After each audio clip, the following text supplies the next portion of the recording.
Jordan, how you doing, man? Welcome to the show. Great. Thank you. Good to be So, here. um, you hit me up a little while back, and basically, I think through uh, the contact form on the website, basically saying that you're hardcore Bitcoiner, but you're also building a homestead in Hawaii. You've got two young kids, small family, and you're pursuing sovereignty in that additional way. And I think you said something to the effect that Bitcoin is very important, but perhaps other forms of sovereignty are even more important. And so why don't we? And of course, you, as we just said offline, you have your own podcast. I think it's called Sovereign States of Mind. So you're pursuing conversations about all different forms sovereignty in all of its different forms. And so why don't we just crack into it wherever you want to start? Yeah, well, a little background on me. The term sovereignty never really came into my sphere until Bitcoin became important to me.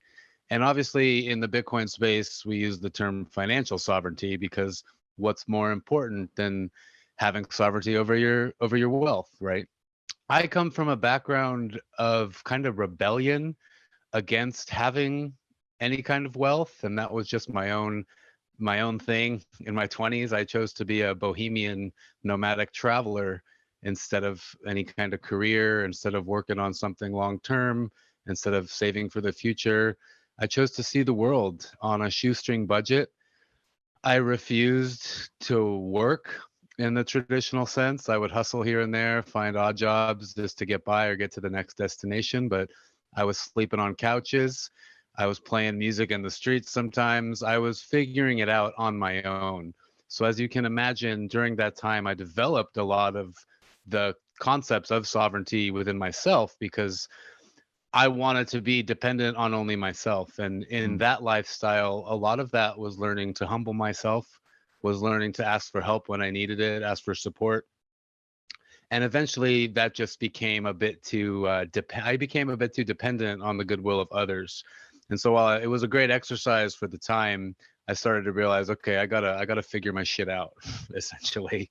So didn't really need to do much because the lockdown started. I had a baby, then I had another baby, and before I knew it, I was I was living the life. And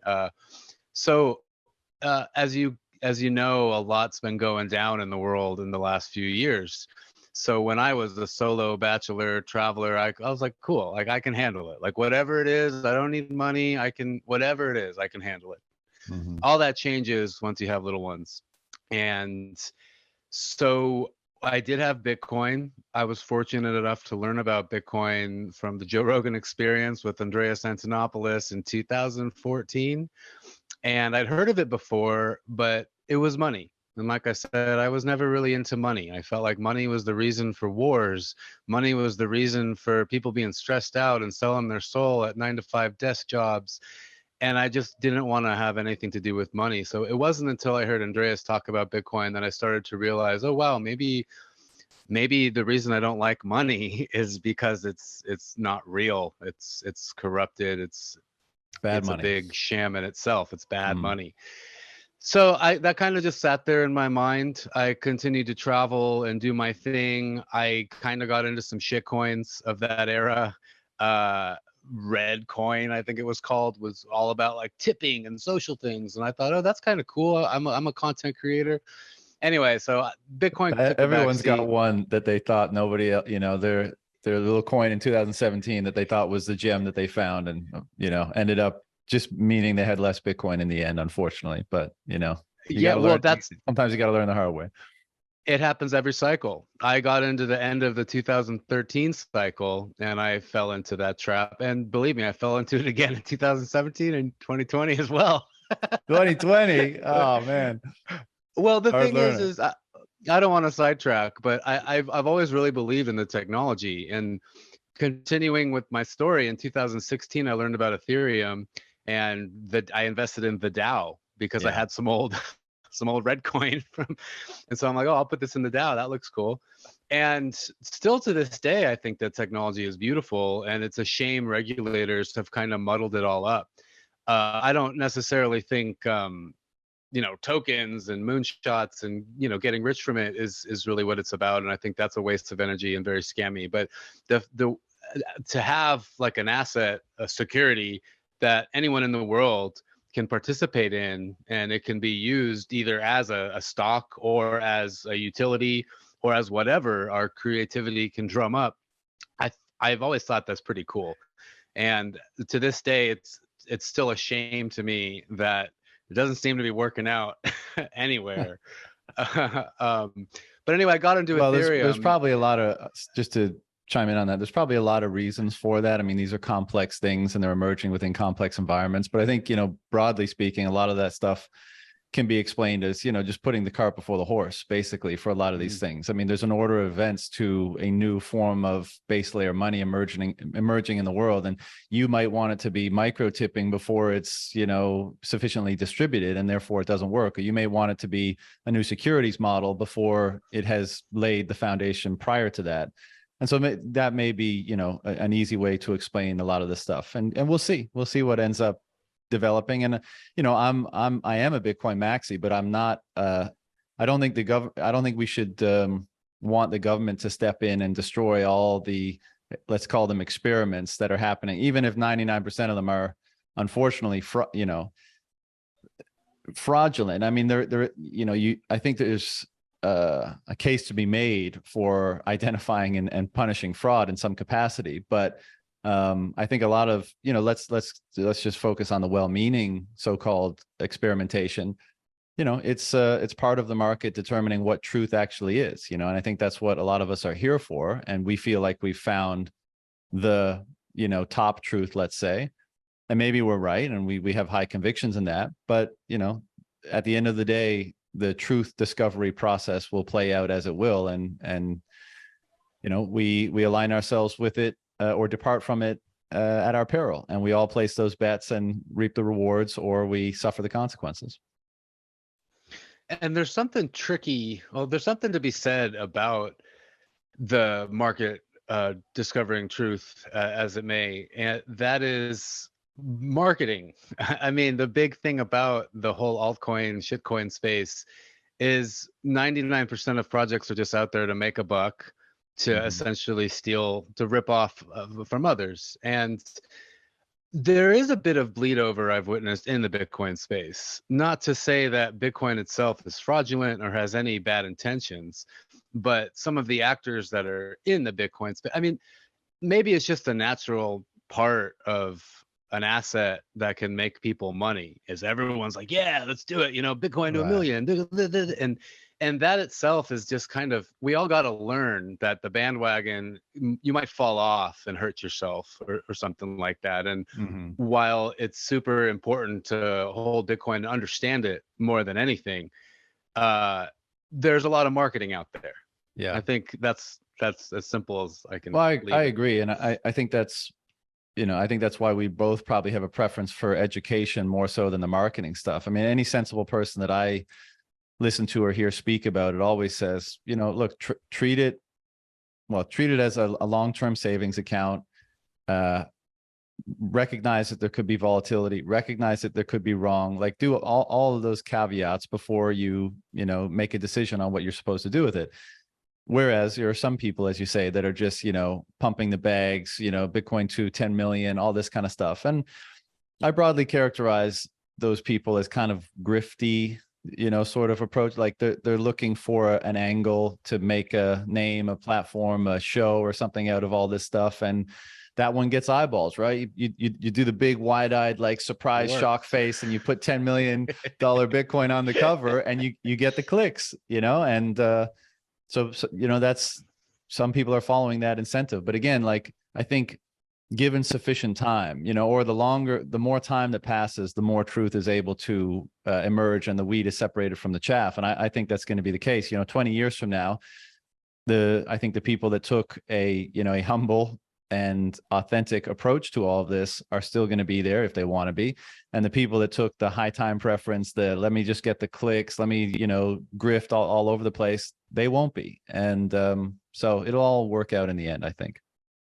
I think so too. And at the end of the day, like I mentioned before, money was never a thing for me, wealth, savings. And even still today, I guess my message that I want to kind of broadcast out there is that wealth slash Bitcoin isn't the only thing. It's not the only facet to sovereignty. It's a very widespread, it's a big spectrum of how you practice that in your life. And as Bitcoiners, we have a one up on most people because we understand that middlemen are gatekeeping bad guys and we don't need them and we can take care of it on our own. But what about the middlemen for our food, our water, our power, our gas? There's so many, we're so dependent on so many things in our society that it's pretty shocking. And I love to just think that, okay, as long as I have, you know, a full coin in my cold storage, one day I'll be able to afford anything I need during the apocalypse, whatever's going on, you know, I'll have my Bitcoin.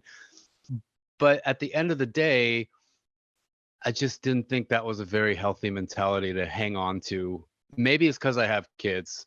And so the kids thing made me shift all that. So eventually, after 2017, I realized, okay, Bitcoin is it.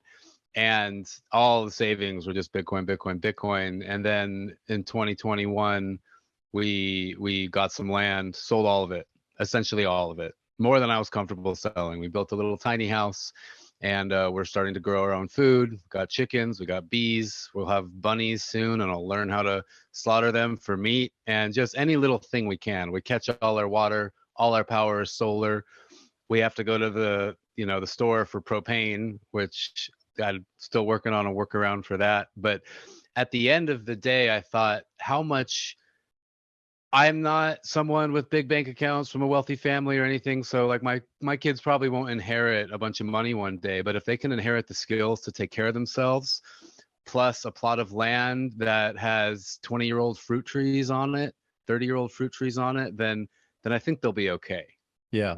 You know, it's interesting you say that because actually in the last podcast I did, which just came out today, with another, you know, Bitcoin pleb on Twitter, we discussed this issue because in a recent discussion that myself and some of the other guys had with Saylor during the Miami conference, he basically dropped that he intended on going to the grave with his at least personal Bitcoin stack. And one of the motivations was, you know, like, because he thinks that Rockefeller gets a lot of undue flack. Now, I don't know, wherever you line up on that, kind of irrelevant, whether you think Rockefeller was a good dude and just, you know, his money got distorted later, maybe, or he was a bad dude and it just continued on. But in any case, the example he gave was like, look, you're a billionaire, you leave a bunch of money, you know, to your descendants, and then within a generation or two, it's just, you know, your great grandnephew is just doing blow and hookers and wasting it all and not contributing anything to the, you know, the advancement of civilization, let's say.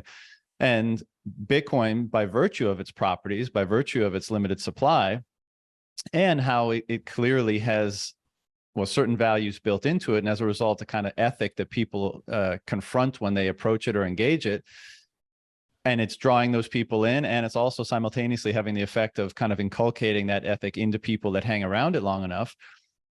Why not just, if you go to the grave with your Bitcoin, you're making a pro rata distribution to a high probability of people that share the same values and ethics as yourself. And is that not the best thing to do with your wealth? Because you're amplifying, you're giving more power to the people that held the same values as you. And when you think about values in terms of like how they guide, direct, orient your behavior, you basically subordinate yourself to your values in a sense. You say like honesty and integrity and whatever the other ones that we could list, that those are the determinants for your behavior. So you really are kind of like living on by empowering other people to live through the same values as you did.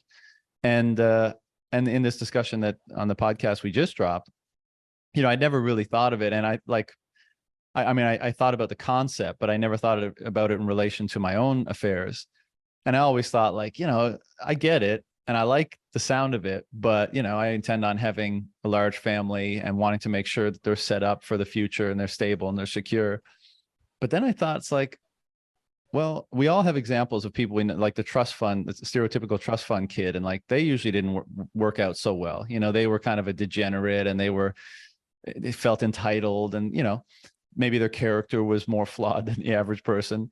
But I thought, like, you can either do that. So let's say you leave your descendants, you know, enough money for them not to have to worry about it, or at least to have a certain degree of stability and security in life.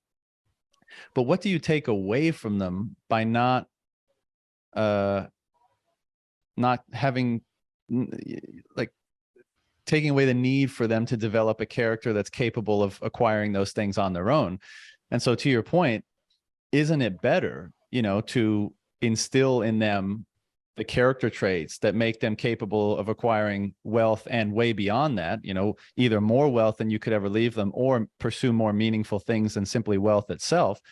Isn't that a better way to leave the world and leave your heirs than simply with some cash? Because it's probably the case, you know, there's this quote, I can't remember it exactly, but it's like, beware of unearned wisdom. I think it's the same with wealth, you know, beware unearned wealth. Like, if you just happen in the world and you get it and you haven't had to refine your character sufficiently to actually earn it, I think it corrupts you in a certain way. And I think you know, that is evidence pretty much everywhere we look in society. So maybe throughout raising your offspring, it's good to let them know that they won't be receiving any of the fruits of your labor. And that's why they have to be particularly attentive to the lessons that you're trying to teach them, the character you're trying to, you know, inculcate in them, because that's going to be their greatest thing of value, their own character, their own capacity to create value in the world and pursue what's meaningful to them.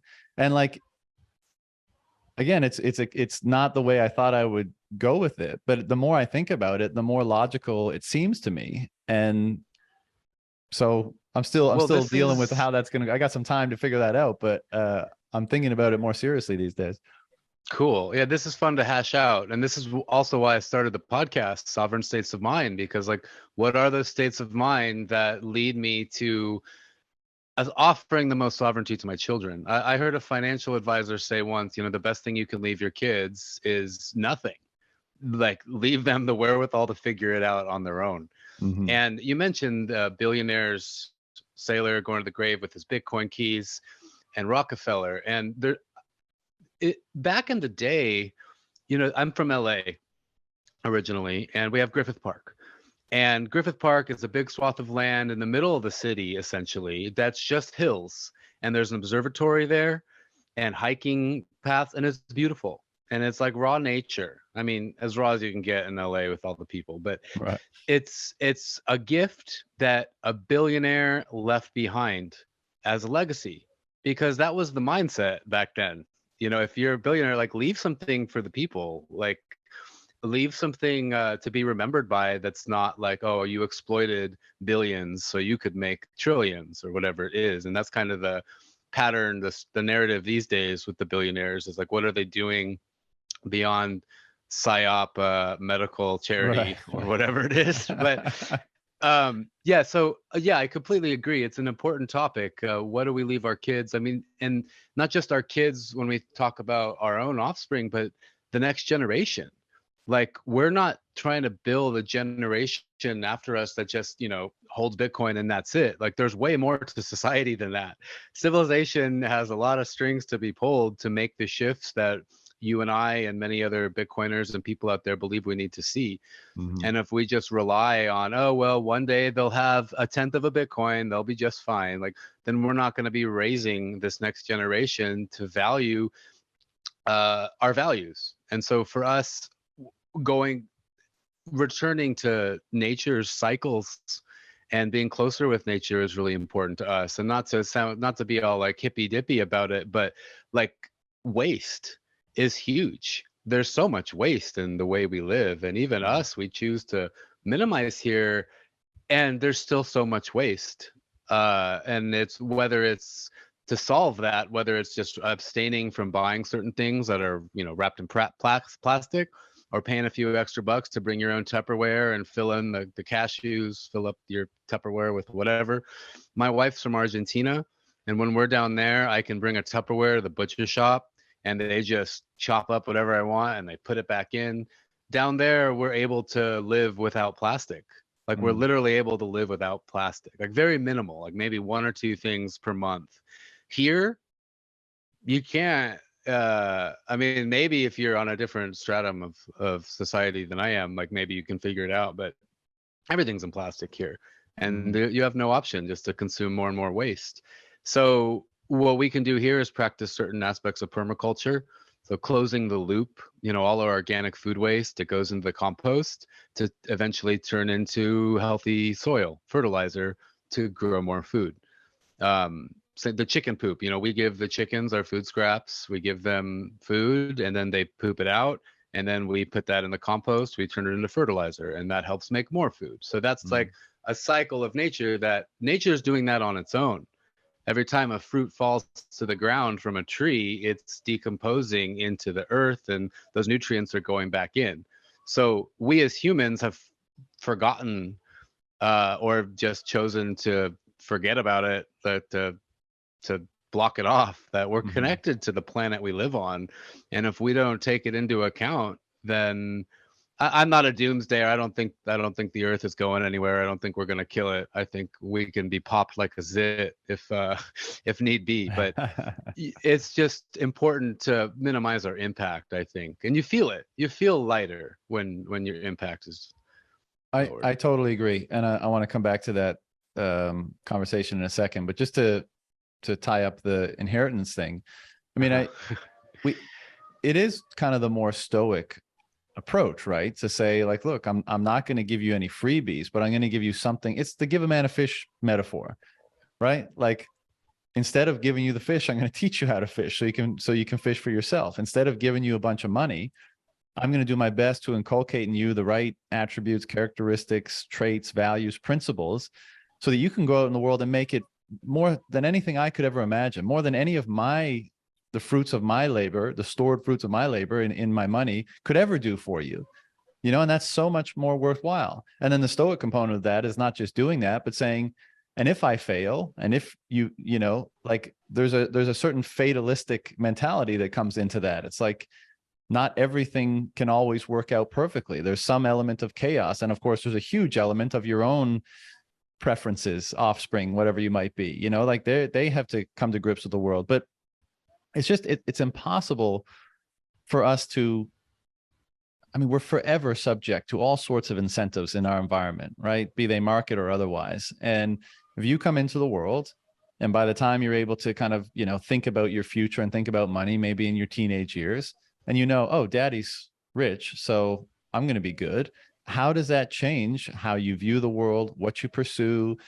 At a minimum, it says like, I mean, it has to say like, well, I don't need to transform the world as much into something, because I know someone else already has, and I can avail of the fruits of that labor. So that necessarily, I think, at least in most cases, would downregulate, the attention on your own development and on your own refinement and all of these sorts of things. And then what happens? You get a kind of a less noble individual, if I can use that term. And then maybe a generation after that, even more so, which is probably part of the reason why you get this like 3-generation cycle of like, you get the patriarch who makes the money, and by the 3rd generation, it's all gone. It's all gone on whatever, because the 3rd generation lacked the attributes to hold it, to actually maintain it, to steward it properly and direct it properly. And so, obviously no surprise here, but the more I think about it, the more I'm like, yeah, I think the right move is to go to the grave with your Bitcoin. Because again, the first point is if we agree that an incorruptible money is perhaps the greatest intersubjective truth finding mechanism that we have.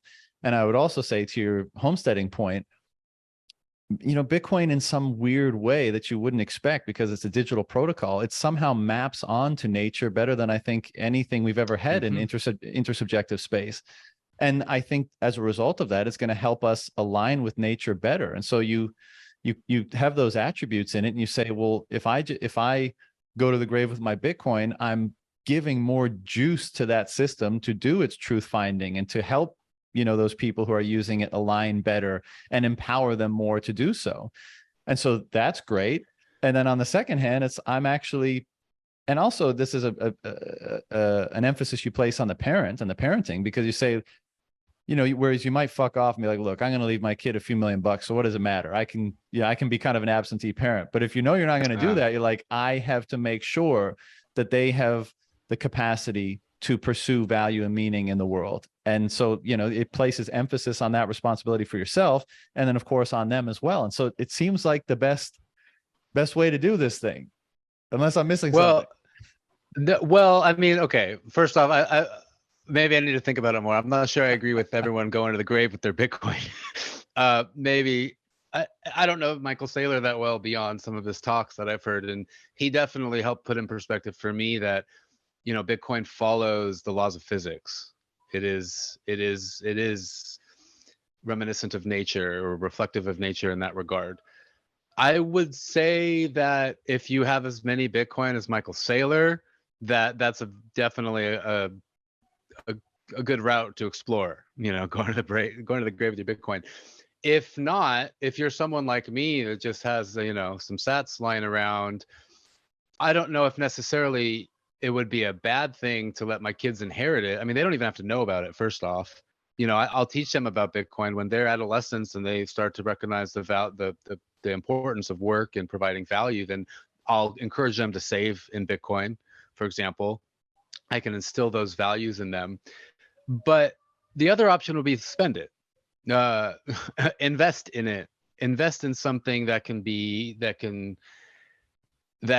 there when you're gone, and whether that's for your family or for, you know, the greater good of the people, like a big park, or just that investment for Saylor would be investing in all the Bitcoiners by letting those keys go. Well, I guess that's it's the an point, interesting right? topic. The latter is kind of corruptible. Like that's what Rockefeller did, right? You know, at least this is how Saylor tells it. Rockefeller, you know, tried to fund different things in the medical and the humanitarian and the philanthropical areas.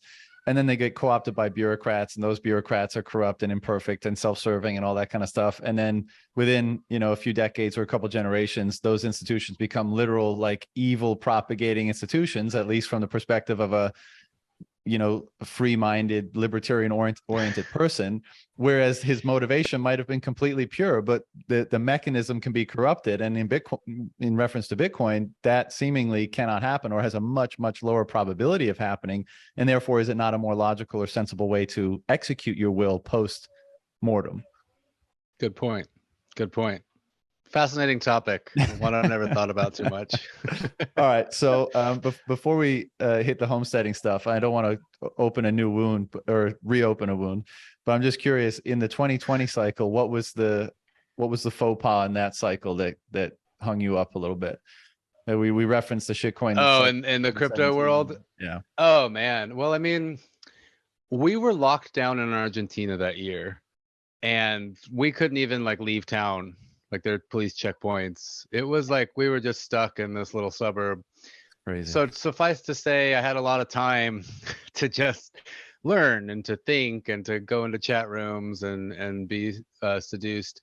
Well, in 2020, I started a DAO, or 2021. I always thought it was really important. When I learned about Ethereum and I saw the DAO, like, something clicked in me, like, this is beautiful technology. My project back in 2016 was all about creating authentic, uplifting stories of people out in the world. The stories that we would never hear, either on YouTube or on the news, because it's not marketable. It's not fear porn. It's not shocking. So I thought, well, this would be really beautiful for the world if there was just a network of uplifting, inspiring stories of real people doing real things, collaborating, building community. So while I traveled, I just made films for free. I traded my time for room and board sometimes. But so I thought this would be the perfect DAO, because, well, at the time I thought it would be the perfect nonprofit. Find a billionaire donor and eventually get corrupted, right? But when I learned about Ethereum, it clicked, like, wow, this vision I have would be a really cool DAO. So I spent 5 years trying to figure it out. And I'm not a coder. I'm not a programmer. I have development knowledge of it all. And I could be a decent project manager, but I'm not a coder. So I eventually built a prototype of some content creation collaboration platform. And then 2021, I decided to start a DAO out of it. And like you mentioned, there's a lot of tricky parts to it in these experiments, such as sufficient distribution to try to create it was supposed to be a utility token, so people use it to participate in getting content made. And you can use the token to fund people's stories, and anyone can just film it on their own with an iPhone and then send the footage in, and the DAO does the work. And parts of me still are like, wow, it's like beautiful. I like it's a bummer that I failed and I learned from it. But at the end of the day, in that space, if you're not trying to make money, then it doesn't work, because everyone's in that space to make money. And I wasn't trying to have a big token sale. I didn't do a token sale. I wasn't trying to tell everyone the token's going to go up. I just wanted everyone to believe in this vision and like, let's do it. Let's create this network of uplifting content together. And yeah, I recognize my shortcomings, and all these things happened, and you know, the project is now defunct. But so that was one of the things that happened in the 2020 cycle. And I believe in privacy coins. I believe Monero still has a long road ahead of it. So I don't think I got caught up on that in 2020, but there were other privacy coins that I think I kind of got swept into. I won't name them, but yeah, those are probably pretty dead right now. And yeah, I mean, you know, when you're not familiar with having any kind of money or wealth, and you're still recognizing the value of what you do have, and it's the bull market, you kind of want to gamble. And I did that. Yeah. And I learned from it. Well, again, some of these lessons have to be learned the hard way, I guess. And well, what's going to happen next cycle? Are you, well, you say you're kind of into the privacy stuff as well, but are you more on the maxi side of things, or are you still kind of dabbling in with other Bitcoin? stuff? Yeah. Oh, I don't think there's any other functionality out there besides Bitcoin. Well, and Monero. I think Monero would be good to hold on to, not financial advice, but kind of like a just in case thing. I think there's a lot of FUD around Monero that is unfounded. I think it's a really solid project, and I think it's, I mean, I'm not a Monero maxi either, but they all have a lot of shit to talk about Bitcoin, about it being, it's not fungible, not to mention not private. It's not really cash like Monero can be. So I think having a little bag of Monero could be important just in case things go south on the government front. I mean, who the hell knows what's going to happen with what's going on with politicians and bureaucrats lately. I do believe it's probably too late to ban Bitcoin, but it doesn't mean there can't be other vectors of attack that happen. So I do know Monero is used by people with in black markets, which I am not, but people use it. I think even didn't I read something about the FBI or DOJ using it with the Bitcoin that they maybe not the DOJ, but some law enforcement agency using Monero to funnel seized Bitcoin through. So it's being used out there.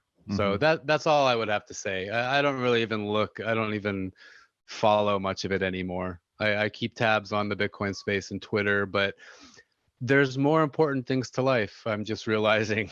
And well, let's get on to some of those, because we won't turn this into a you know, our shitcoins. Do shitcoins have a long life or a short life sort of discussion? So let's talk about some of the, you know, you started building this homestead, I think recently, right? Is last year, you know, is kind of when dove into this. A year ago, year and some change. I'd been very familiar with the lifestyle I learned a lot about permaculture through traveling and making films with people. And I'd always encountered people in different climates, different environments, doing similar goals, with similar projects. And I always thought, like, okay, if I ever settle down, this is what I got to do.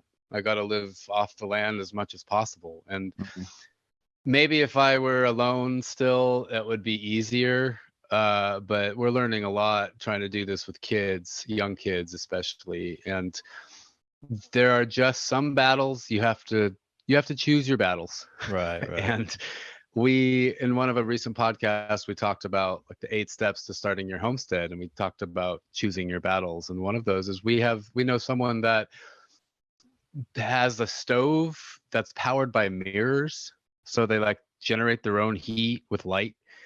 And it's very inconvenient, takes a long time to heat up. It's like, is that really how we want to live? And like, no, we're gonna go Right. get propane at the store. Yeah. You know, it's an interesting, and I felt this way for a long time, you know, and I ended up, you know, since I was a teenager, but not dissimilar from you. I mean, I didn't nomad around that much, but I lived abroad for almost my whole life. And, you know, I had always wanted that independence, and, you know, being adaptable and flexible in that way is kind of similar to that. They're different forms of independence, but I'd always, you know, kind of the whole off-grid dream has always been kind of in my mind. And I do think that's the case with a lot of Bitcoiners, you know, the whole mountain man meme, you know, because once you really achieve financial sovereignty and independence, not to say that you have as much money as you need, but that the money that you have is truly yours, I think it can't help but bleed into other areas. You know, your mind starts to get tuned to thinking about, like, in what ways am I not free? In what ways am I restricted? And then you look at your water, you look at your electricity, you look at the taxes you're paying on your home, you're looking at, you know, all the different constituents of your environment. And you're saying, like, holy shit, I'm dependent as fuck on everything. You know, someone could easily pull the plug on me, and, you know, great, you know, having Bitcoin, having, you know, money is pure optionality. So that definitely helps. But, you know, there are circumstances in which it wouldn't be sufficient to see you through, you know, certain scenarios. And even if those scenarios never come, I mean, it's just, there's a power in knowing that you're stable, that you're not reliant on whomever or whatever else, especially in the context of the world we live in today, where we all, you know, especially Bitcoiners know, and many other people sense and are beginning to recognize, that the institutions and the systems and the people and all the things that we rely upon for this so-called modern way of life, they seem to be on increasingly shaky ground, right? They seem to be run by corrupt, inept, incompetent people a lot of the time. And by virtue of many different things, of course, the Bitcoiner people would say that the unfolding failing of fiat money is getting worse and worse and worse and worse. And do you want to have your whole life dependent on a system of incompetence and corruption and failure? And of course, the answer is no. So I think a lot of people are starting to think about, you know, how can I gain back some of that? How can I reduce that dependence? How can I take more responsibility, is another way you might put it. But I do wonder, you know, so it's kind of a natural to recoil against the vagaries of chaos, let's say, is a natural thing, right? Like, things are destabilizing. I need to kind of scale back my affairs into those that I can more control. But I wonder in the future, you know, whether it's 10, 50, 100 years from now, where the systems and the culture have been recapitulated on a Bitcoin standard. And I realize this is kind of like the Bitcoin maxi utopian dream, might not come to pass, but for the sake of argument, that's what the culture is predicated on. And you can have a lot more faith in the institutions and the companies and the people that you are trading with to avail of the services and products that you want and need. Might there be kind of like coming back out of that cave, as it were, and back into a more interdependent landscape? Because I mean, it's clearly the case that interdependent dynamic allows us to have a lot more. Now, we can have a discussion whether that more is actually valuable or not, you know, because there's many things in our life that we find ourselves using and we find ourselves consuming, that if you take a step back, be like, how did we get here, and how did we come to value these things, and why should I even want these things? And I think, you know, again, Bitcoiners are doing a lot of that. But I wonder, after this kind of like taking back all the responsibility because things are so unstable and you want to reestablish stability, will there be a time where you can go back out and say, you know, the relationships of trust and dependence are far more firm and stable than they were, and now I can avail of the benefits of those interdependent relationships? And we're seeing kind of an inkling of this in, you know, the beef initiative in Bitcoin land, right? Like, where people saying, well, you know, in advance or instead of having my own cow or cows on a property, because that's a lot of work and I have other things I'm doing and I earn money, all this stuff. At a minimum, I want to be able to shake my farmer's hand. I want to be able to know how my food is treated, how it's raised. I want to know where my sustenance is really coming from. That's, you take that and you multiply it into all the different things that are the most meaningful, important in our lives. And it seems like that's a natural progression.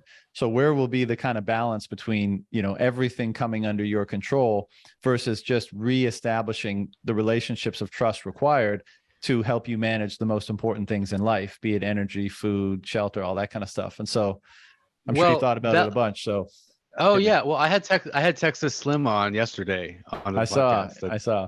Oh, you saw it already. Cool. Yeah, and I didn't listen to the whole thing, but I saw that you had him on.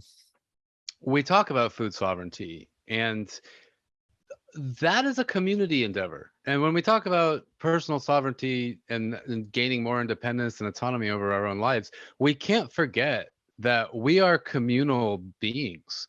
Like, we come from tribal village ancestry. Like, we're not meant to be individuals in bubbles or just even nuclear families. We're meant to live as a village. The old saying, like, it takes a village.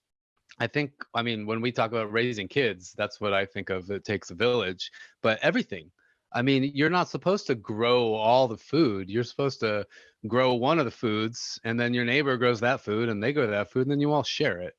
And the men go hunting and the women do this. Like, everyone, we have to work together. We don't survive otherwise. And right. When you're doing that, you don't need to work from 9 to 5. You work a few hours in the morning, maybe a few hours in the afternoon, and everyone is provided for, and everyone's happy, and everyone's chilling, everyone's partying around the fire at night. Like, there is an element of being human that's severely lacking by us living as individuals in our bubbles, digitally connected with our own, narrow tunnel vision of how to get more income, whatever it is.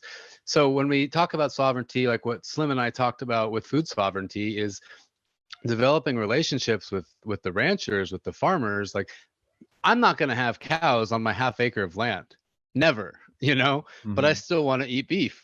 That's important to me. So like I mentioned earlier, maybe I could get bunnies here. I could put rabbits in cages and we can get beef that way. Like, great. That's something an individual can do. But what you really want to do, and this is why we chose this community to live in, is you want to build a community. You want to have everyone working on their things. And maybe everyone has their own solar panels, obviously. Everyone's got their own water catchment. There are certain things you do on your own as your family. And then there's certain things you do with others. So we have the mushroom guy who's got all the healing mushrooms, the lion's mane, the reishi, all of those. That's all he does, is he makes mushrooms, and then he sells them at the farmer's market. And then you can trade. You could trade the honey. There's the bee guy that does everyone's bees, and they make sure everyone's got honey. So there's all these different resources we require to live with. But we're not meant to do it all on our own. So I think when you mention, if one day we get to this Bitcoin Maxis utopia where we're on a Bitcoin standard, which I'm not sure I agree with, by the way, but that's not, once we get to this, where at least we exist with sound money and systems are fixed. I think something like the Beef Initiative is a good example of how we transition to that. I don't think it's chronological of these systems fail. We go through some rough times, we have to figure it out, and then the new systems develop. I think we're just developing the new systems. Yeah. Texas Slim is doing that with the Beef Initiative. And it exists in other ways too. It just depends on what it is you're actually looking for. And it's super important that we start supporting these endeavors, even if we don't think we need it, or if it's not as convenient, just everything about it. We need to localize as communities. We need to be more resilient without without the state. No, I couldn't agree more. And I think, you do that enough and you have a complex economy. Once again, I think the big distinction is that when you have a sound money, the wealth that you generate can't be confiscated by the money producer and redirected towards whatever ends they think are most worthwhile. So, to use a very simple case in the food realm, it's like, okay, the government can print a bunch of money effectively, and that money is the purchasing power of you and I and everyone else who added value somewhere, and then they can direct it towards subsidizing corn, right? And so now corn is way cheaper than beef, and beef loses its relative competitiveness, and the incentive, and the capacity to buy it goes down relative to corn. And then and that bleeds into people's health, all the different other food products that get made that are also cheap, so it's a vicious cycle. Whereas Bitcoin is a virtuous cycle, right? When you have that as the rails upon which these economic decisions are being made and these economic actions are being signaled to others, then, as you said, what you just described, you can do localism in anywhere on any currency, but it's almost like you're swimming against the stream, because like the very nature of the currency is meaning that wealth is being siphoned away, and elsewhere, big macro incentives that are counter to that localism are playing out, and they make it harder to do that. Whereas if you didn't have that massive counter incentive, then we will see what kind of market develops, what kind of products and services are elevated the most because they're in most demand. And I think that's, perhaps that's the broader point. Not that of course it takes a village, and of course we're all going to want the products and services of others. It's just that I guess we all, and when I say utopia, I mean, I use that kind of tongue in cheek. I just mean like the future that a lot of us Bitcoiners often talk about. I think we'd all say, there is no utopia, and we don't expect there to be, but that, a market predicated in that way would be far more, one, reliable to our earlier point, and two, just more enjoyable, more time to spend on those things that are more valuable and meaning to us, as you mentioned, all that kind of stuff, when theft is effectively removed from it on a macro scale. And those local markets can flourish. They can turn into broader markets with the same degree of trust and fidelity between them, I guess. And again, that's part of the reason why we're here. Yeah, that's why we Bitcoin. And that's a really great point to think about, because I'm always thinking about it on the ground here, and like how do we build these trading posts, and how do we connect how do we get the community connected? But it's true. Probably the strongest way to do that is for the community itself to stop using the dollar. Oh yeah. Yeah.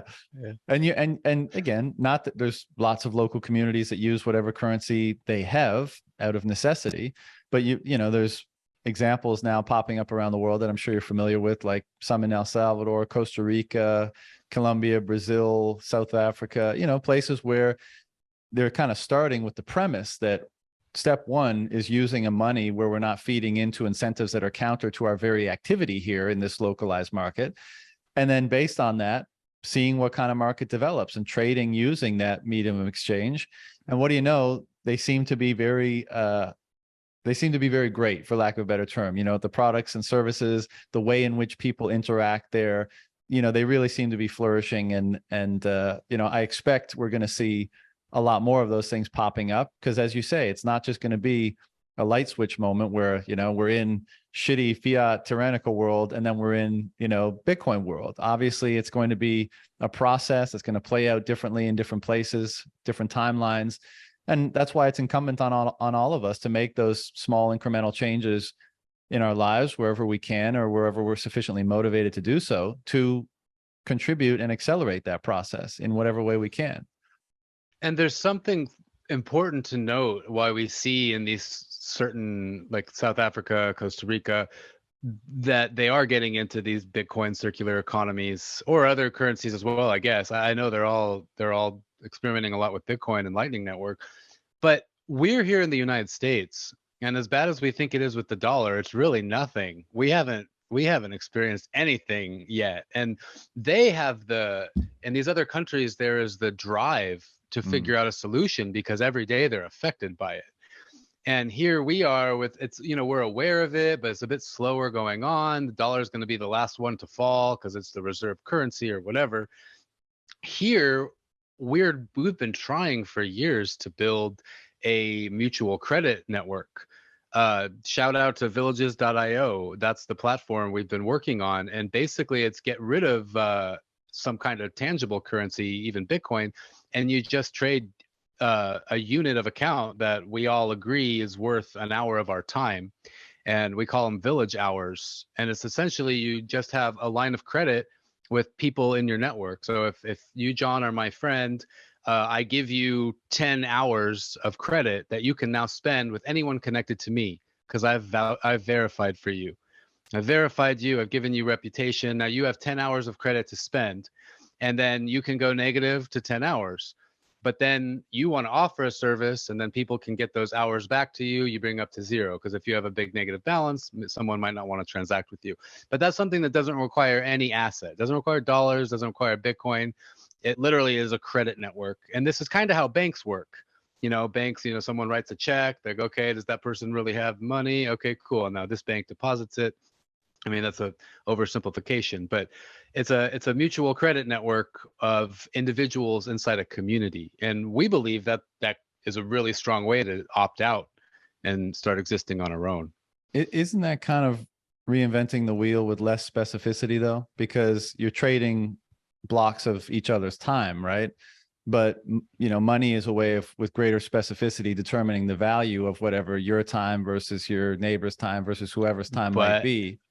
What happens if there's no money in the community? Well, how come they can't get the money? Well, where we live, there's very little economy. If you don't have something figured out online, or if you're not driving 2 hours to the city, there's very little to just go to work. I mean, people are impoverished where we live, but it's paradise, so people are cool with it.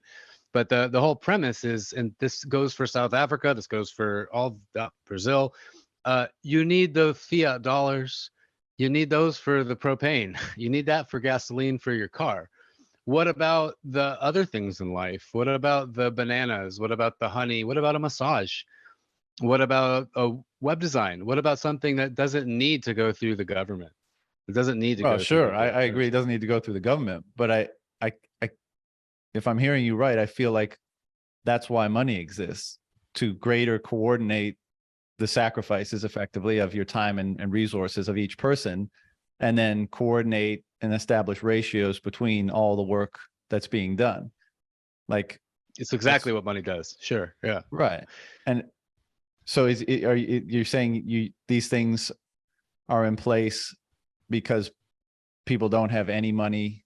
I mean, people must surely have some money, right? People have some money, yeah. But what I'm saying is, we've been trying to build this network because of everything we're talking about, right? Is how do we opt out? How do we remove middlemen? How do we remove the liability of the dollar and whatever the powers that be are going to do to it?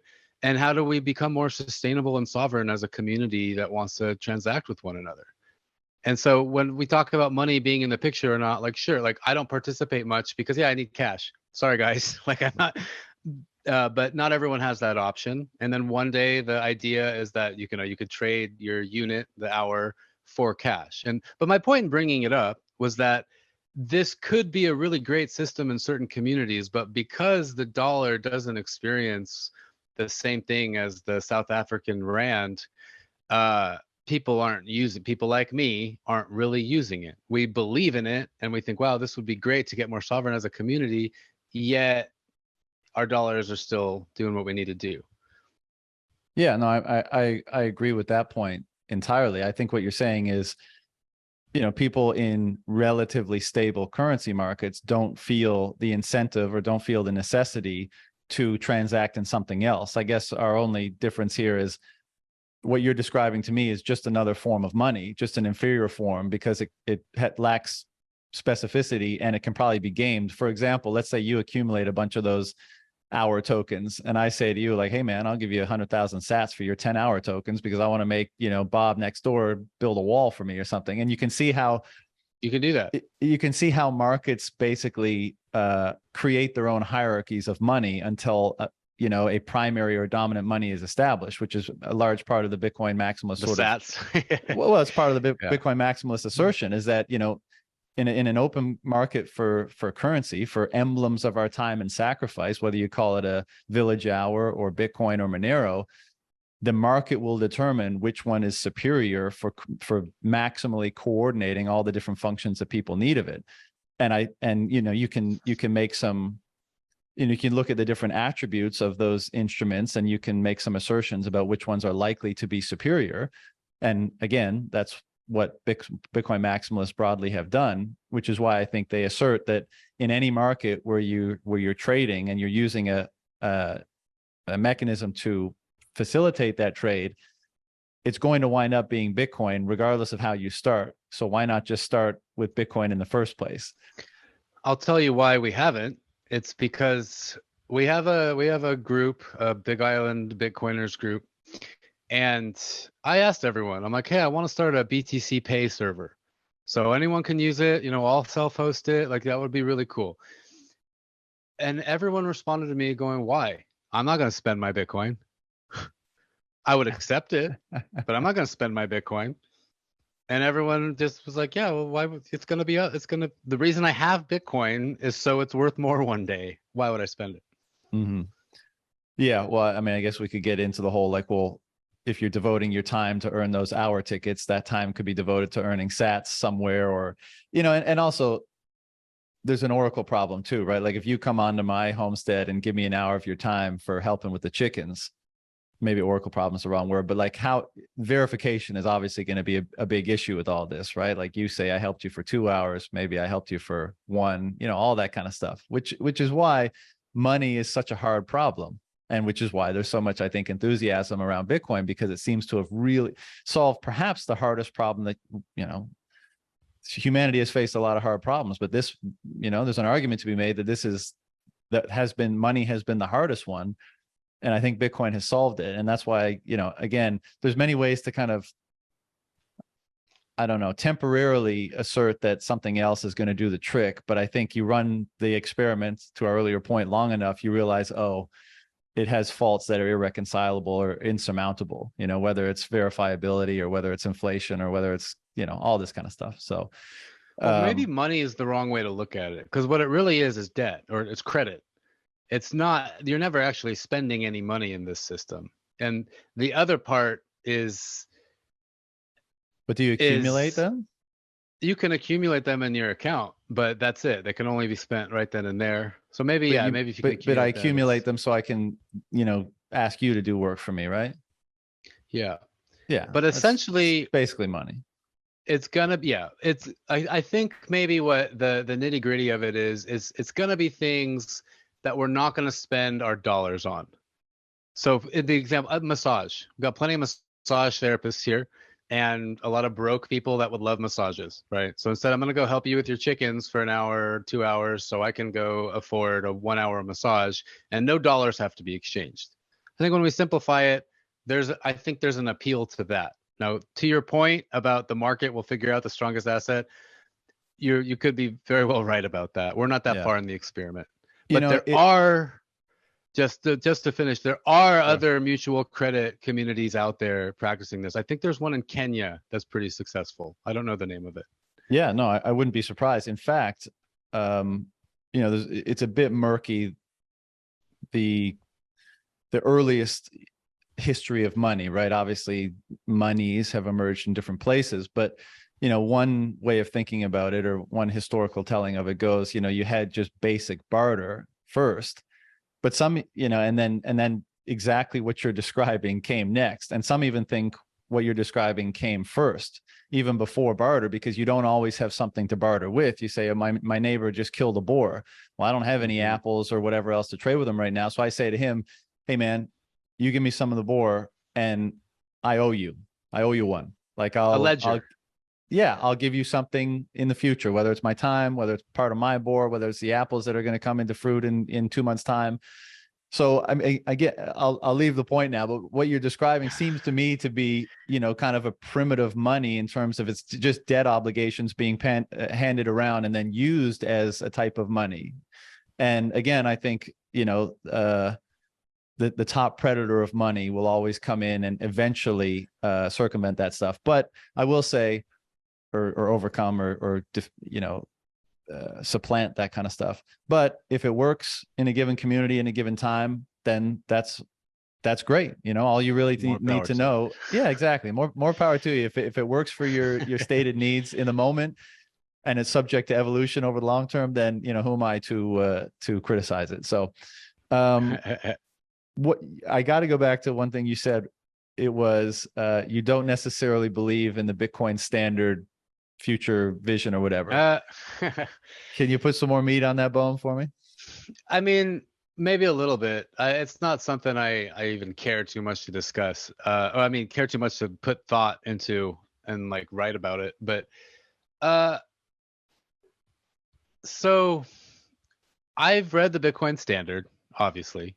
And I'm really big into Bitcoin, and I would love it if Bitcoin was like some global reserve currency. I'm not an economics guy. I'm not deep into finance, so my knowledge is not going to be, some advice of any sort, or something to heed rather. But what happens to innovation when you have a deflationary asset? I don't even know if I'm qualified to really talk about this. I've talked about people with it that love Bitcoin, but they're like, how do you have innovation when you don't have fiat? Because the whole purpose of fiat and the 2% inflation or whatever it is so you spend it, so you invest it, so it turns into something valuable for society with time. And when you have Bitcoin, a deflationary asset, yeah, obviously, like you can still invest it and do this and that, but wouldn't we all just hold on to it?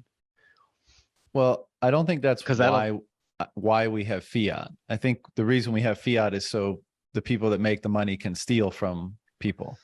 I don't think it wasn't conjured up out of some idea that, oh, well, like this is the only way to grease the wheels of the economy to get investment and to innovate. I think it was established because it was a means for the people that create money to siphon off the purchasing power of everyone who they force to use it through legal tender laws, effectively. Now, there's much nuance to that, but as a direct answer to your question, two things. One, I mean, we're always going to have wants and needs, and we're always going to attempt to economize with our time and our resources through trade, right? And so we're going to want money, and those demands mean there's going to be a benefit to providing solutions better than the existing solutions on offer. So if I do something better than you're doing for a given market, then I'm going to steal market share from you. So it behooves me to innovate. The refrain that I often give to people that, have that perspective is, and this refrain is kind of once Bitcoin is more distributed, because in its distribution, obviously there's a lot of volatility, but let's just say, it's however many years from now in the future works for you, 10, 100, whatever, where Bitcoin is broadly distributed. Where do you think that 5% annual purchasing power growth in that deflationary currency is coming from? The bulk of it is coming from economic productivity, economic growth, which necessitates investment. That's where it's coming from. You don't get the deflationary currency without the economic production, and you don't get the economic production and growth without the investment. So what I think the deflationary currency does is it doesn't stop people's attempt to economize and provide better services and respond to their incentives and capitalize on opportunity. But what it probably does do is it increases the bar for investment. And my response to that is good. I mean, we look around the world today, and to your point about consumption and waste earlier, I mean, we probably overconsume. Yeah. Sorry, that was my doorbell. Just give me 1 second. Sure. I believe we're live on Twitter. So, hi, everyone. I'm Jordan Urbs. Check out my podcast, Sovereign States of Mind. Let me know if you'd like to be on it. Talk about sovereignty, whatever it means to you. All right. Sorry about that. No problem. I gave a plug for my podcast. Yeah, I heard. Good for you. What I think will happen is, because there's not as much incentive to deploy, to get rid of money because it's losing value, the bar will be higher. So instead of saying, oh my God, the cost of capital is actually negative now, so like I should make fucking anything I can, whatever garbage to capitalize on that, the hurdle rate, so-called, will be higher. And what I think that means is that the things that end up getting produced, they will have to have a greater and truer demand for those things, i.e., they will have to be of greater value to more people. And so you'll still get production, you'll still get investment, you'll still get economizing, all that kind of stuff. But I think you'll push out the less valuable, and we'll be able to determine what that is. and more wasteful and more, frivolous things, whatever they may be. And you will elevate and focus resources on things that are of greater value to us. And again, I think that would be a good thing. And this is a bit, again, this comment is a little bit tongue in cheek and there's a lot of nuance to it, but basically I think our world has a lot of crap in it that it probably doesn't need and doesn't serve us. And we and the environment and everything else would be better off if those things didn't exist and those scarce resources were devoted to other things. And so, the deflationary currency, stifles economic growth, I don't think is the right framing. I think deflationary currency is deflationary because of economic growth, but it will mean that production will have to clear, things that get produced and invested in will have to clear a higher hurdle. And that means they will have to be more valuable to more people. And that's a good thing. That's a really good way of putting it. I think I want to clip this and save it for myself. Thank you. Yeah. Threw me over the edge again. So Bitcoin Standard happening now, or I just try to remain a little bit skeptical of everything. I mean, I get so excited. Like, of course, me too. I'm not saying it's going to happen. I'm just we're fleshing out the logic here. I mean, and like I mentioned, I'm ignorant. I'm not someone in the space to study. I'm not a Robert Breedlove, who studies and reads books and writes about it. And yeah, I've gotten that before. Yeah, but I just try to remain, because I want to believe, right? And I want to be there. I want to join the excitement.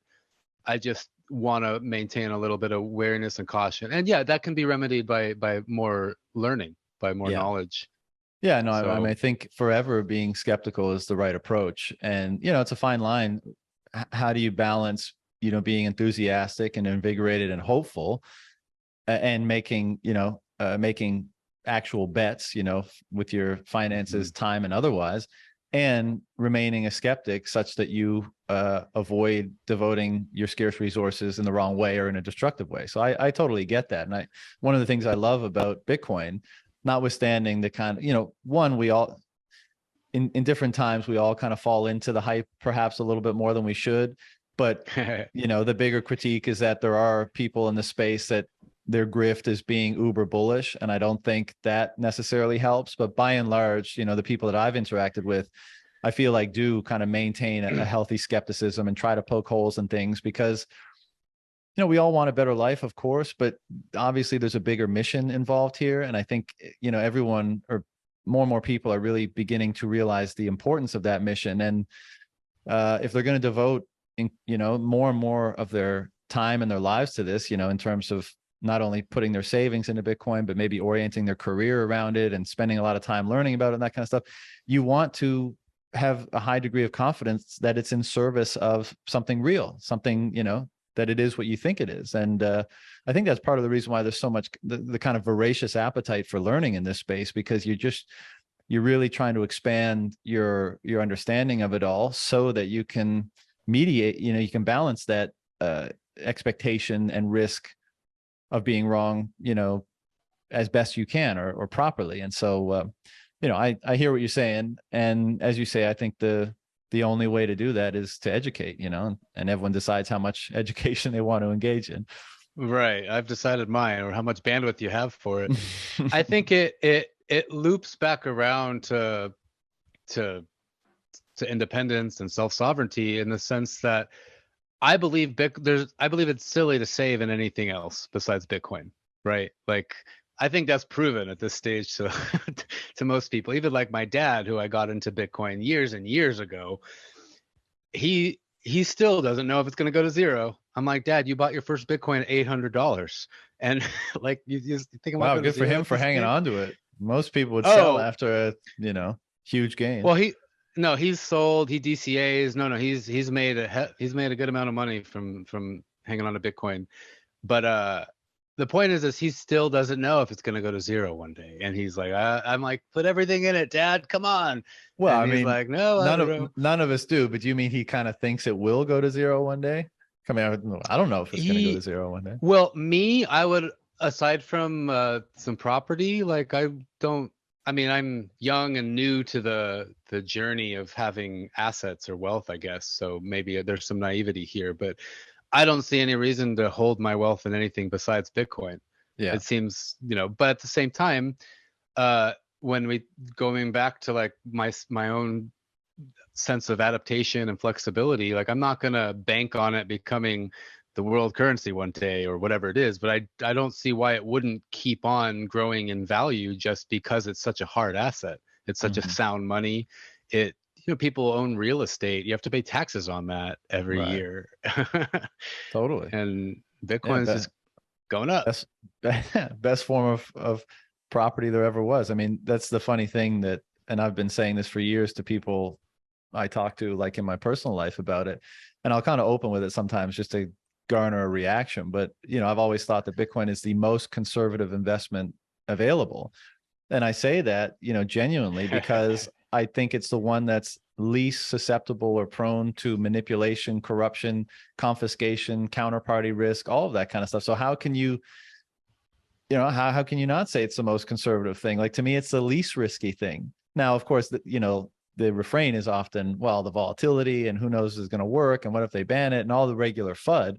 But to me, that is, that's just expected par for the course when something like this is monetizing from nothing. But again, if you look at strictly its attributes, what other asset in the world offers you the type of attributes that Bitcoin does, that you can have a global transactable asset with no storage costs, with no counterparty risk, that can be held as information in your mind, wherever the hell that is, that's a pretty unique value proposition, and one that I think, again, no other asset can compare to in terms of its, conservatism, its stability, and and then we get into a long conversation about all the details there. But I It's agree. ironic because it's such a groundbreaking new paradigm that most people have trouble wrapping their heads around everything you just said. And then we're calling it a conservative investment. Yeah, well, that Yeah. paradoxes abound, right? Whenever you're dealing Yeah. in Bitcoin and the deeper levels of all things, perhaps. Well, tell me about more about the homesteading experience, because this is ostensibly kind of one of the things we wanted to dig into. But what's it? Give me a little bit more about what's it been like, and has it been a fulfilling or enjoyable process? And had you had your time back, would you do anything differently? All that kind of stuff. Well, okay. So I'm not a full-time homesteader. We've started a homestead, meaning our goals are to eventually have everything we need to live on here. Most everything. Obviously, we're still figuring out propane and gasoline, but food-wise. And that means planting a bunch of trees. Everything is volcanic rock in this region. It's an active volcano zone. So we have to go get mulch once a month. The government gives it for free once a month, and then you put that over your trees to keep moisture in there. It eventually turns into soil. It adds some nutrients. We do not spend like, I have friends with lots of animals. They have lots of bunnies, they have geese or ducks, they got everything. And they got a full-time job on their hands. They're taking care of everything all day, always working on a new project. Me, I'm a little more hands off right now, mainly because of the bandwidth available to me with the kids, and then trying to get these projects started online. One thing I would always recommend to anyone thinking of moving into this lifestyle is get some passive income going. Get some passive income streams going, because your money is going to go fast. Mm. And you might have a big stack ready to spend on getting everything started, but it's going to go away faster than you think. And then you're left trying to figure out how to make more money to survive. And also, when you live in a place like this, it turns into a jungle real fast. If you're not out there diligent, it turns into a jungle. You got all kinds of invasive vines and plants growing. So depending on the location you choose, you might have a different experience, and your responsibilities might be different. But like I mentioned earlier, I like to hold on to that true core of the village, where I don't think I need to be working all day. I think we can spend a few hours before it's hot, a few hours after the sun goes down, and that should be enough maintenance. One of the core tenets of permaculture is allowing nature to be itself. You plant something that adds nutrients to the tree that's above it, and then maybe that plant needs shade, and your tree gives it shade, and then it drops some fruit, maybe gives nitrogen to that plant. So you let nature, you formulate everything so nature takes care of it as much as possible for you. And all of this requires so much physical hard work. When we talk about proof of work, it's like, woo, like you get the proof after a hard day out in the garden working on a project, like trying to make a garden bed or building a chicken coop, whatever it is. There is a lot that goes into it that takes your whole mind away from anything else you got going on. So for me, I put a few hours in every week, and then when things calm down online, I guess, or with my digital projects, then I'll spend like a solid week just working on homesteading things. And a lot of that includes finishing our house. Like, we built a house, it's been a year, and we don't have a painted kitchen or living room, and my wife's bedroom was, still just raw. And so we finally painted that, and there's just always new tasks. And we're fortunate that our plumbing has been set up well, and we haven't had any issues with our solar and things like that. But the real beautiful part of all of it is that while I did it all with friends, we built all of it with friends. I'd never built anything before. I've never done anything like this before, aside from observe it. I've learned, and I'm learning how to take care of anything. I'm becoming my own handyman. Nice. That's great. Yeah. That must feel empowering. It feels empowering. And whenever there's something that needs to be done that I don't know how to do, I'll normally drag my feet for a while until it feels right, or until there's no more time to procrastinate. And then I'll search for it on YouTube, or I'll have someone come over to help me figure out how to do it, and then we'll do it.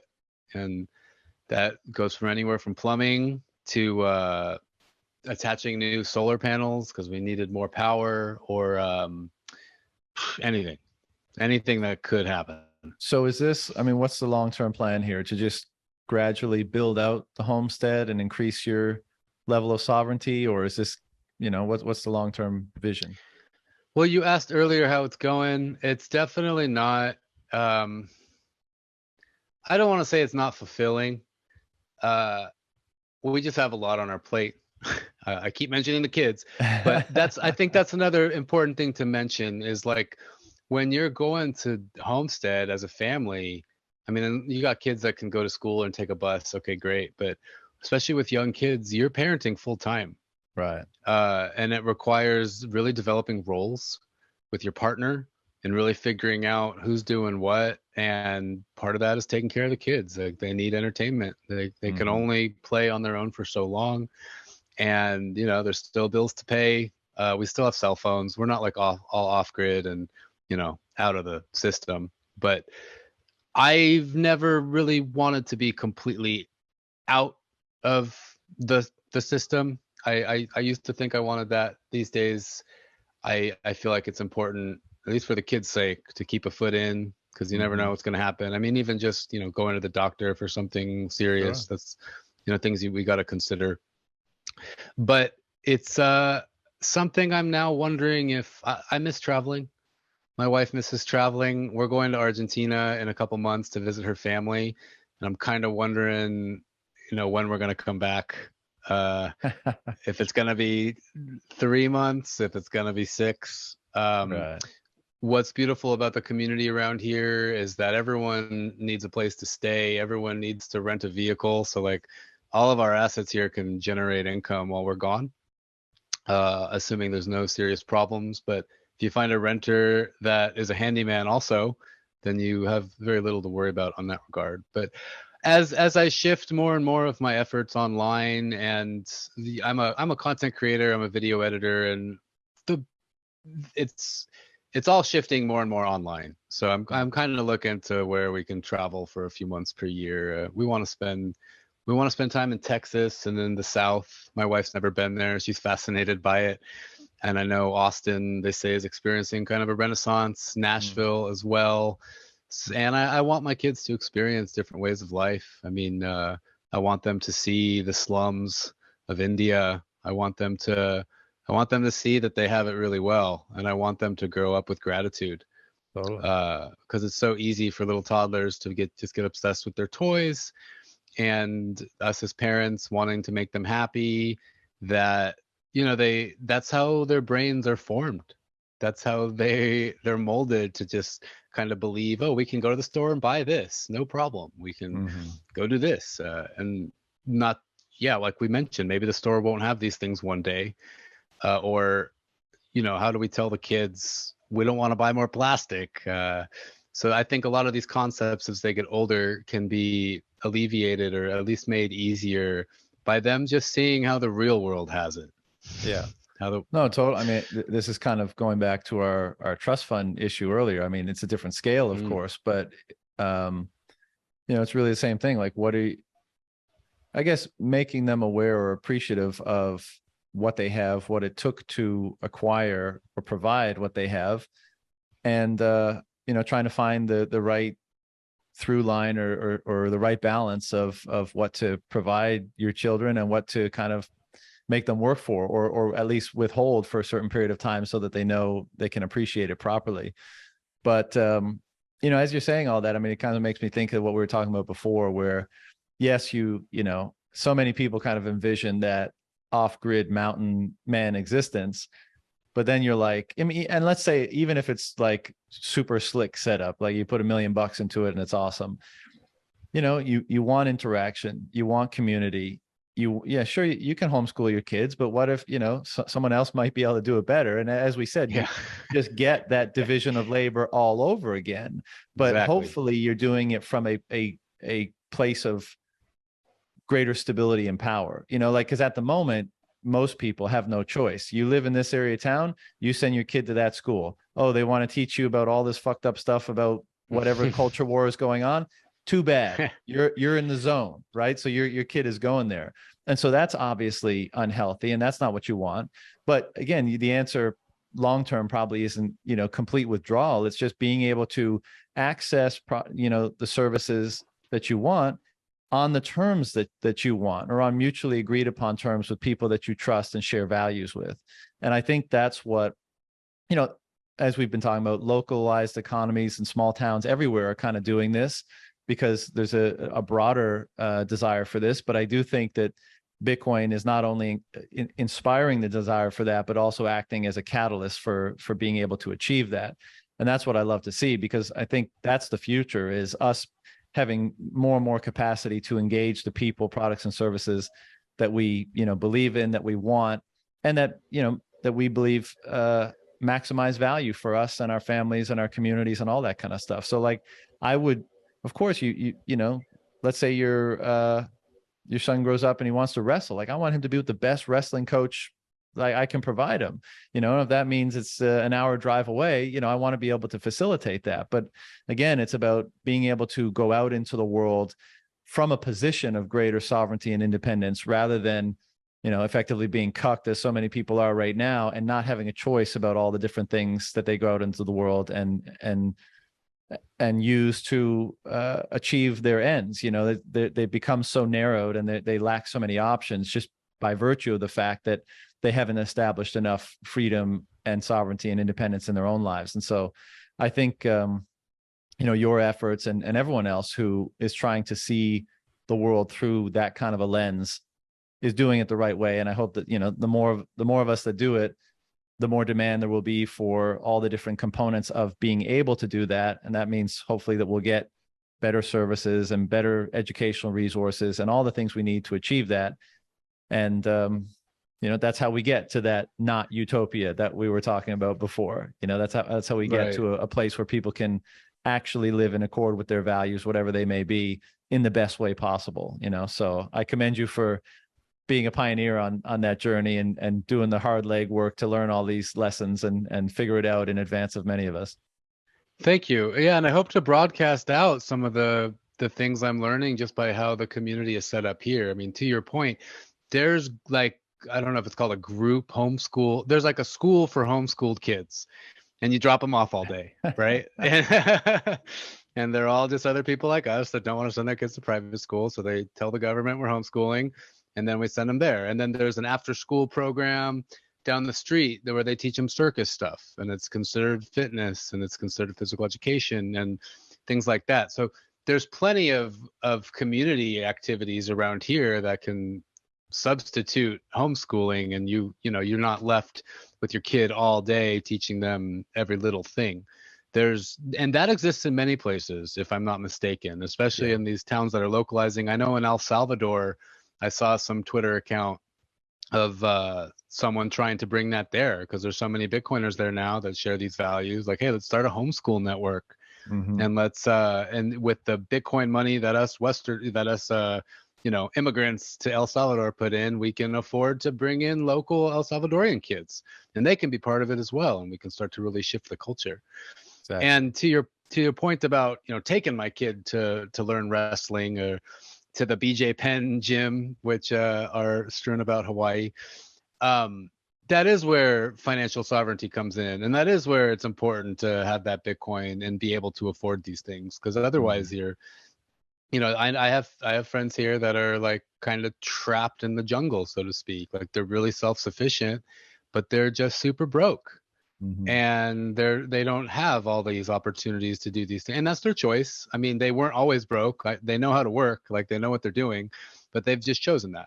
And you know, that was something in the beginning we kind of thought, okay, you know, like that could be fun, just to, you know, have very little and focus on our little life here. But I think it's inevitable, especially with kids, as they get older, they're going to want to expand into the world. And you know, me and my wife and I, we're travelers, and we want to see the world, and they're going to see it. So obviously you need financial sovereignty for that.